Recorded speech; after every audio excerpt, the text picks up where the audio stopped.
పెళ్లి చేసి చూడు, ఇల్లు కట్టి చూడు అంటారు. 2 కష్టసాధ్యమేనని అని ఎందుకనేవాళ్ళంటే, మట్టి, ఇసక, పునాదులకి మనుషులు, పర్మిషన్సు, అప్పులు తీసుకొచ్చి, లేకపోతే అది సెట్ చేసి, ఇది సెట్ చేసి చేసేటప్పటికి ఇల్లు కట్టడం నానా గగనం అయ్యేది ఒక రోజుల్లో. అప్పట్లో ఈ బిల్డర్లు, కాంట్రాక్టర్లు ఉండేవాళ్ళు కాదు కదా!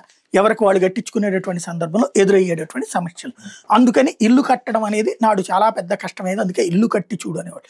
పెళ్లి అంటే ఇవాల్టికి మళ్ళీ ఒక ఏజెన్సీకి అప్పజెప్పేస్తే అయిపోయేటటువంటిది కాదు. ఆ రోజుల్లో ఏది ముందు పసుపు దంచడం దగ్గర నుంచి బిగిన్ అయ్యి చిట్ట చివరి రోజు దాకా కార్యక్రమం దాకా ఊళ్ళో అందరూ పోగవ్వాలి. అన్ని కులాలు అందులో ఇన్వాల్వ్ అవుతాయి.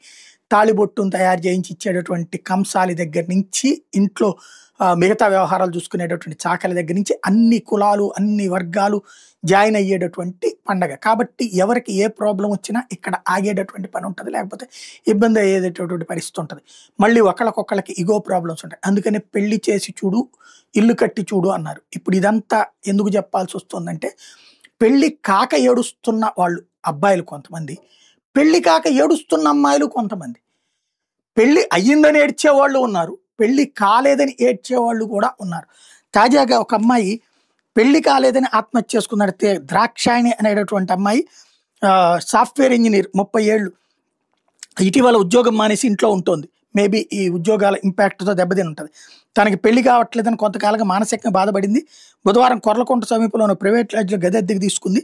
వాహనాలకు పోసి ఇంజిన్ ఆయిల్ ఒంటి మీద పోసుకుని నిప్పండించుకుని చనిపోయింది. ఇది కీలకమైనటువంటిది. అంటే ఇప్పుడు ఇక్కడ ఎంతోమంది అబ్బాయిలకి అమ్మాయిలు దొరక్క చేస్తున్నారు, అమ్మాయిలు ఒప్పుకోక చేస్తున్నారు.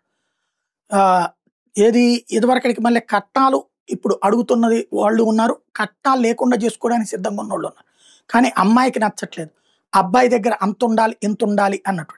అదే సందర్భంలో ఏ డిమాండ్లు లేకుండా ఇట్లా పెళ్లి చేసుకోవడానికి ముందుకు వస్తానికి ఉంటారా, ప్రాణాలు పోగొట్టుకోకుండా అంటే ఉండట్లేదు.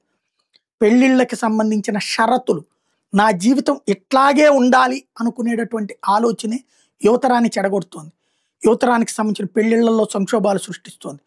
జీవితం ఎలాగున్నా సర్దుకుపోవాలనేటటువంటి ఆలోచన మిస్ అవుతోంది. భార్యాభర్త ఒక చోట అంటే 2 వేర్వేరు కుటుంబాలకు సంబంధించినటువంటి వ్యక్తులు కలిసినప్పుడు ఒకళ్ళ కోసం ఇంకొకళ్ళు కొంత సర్దుకోవాలి, తగ్గాలి.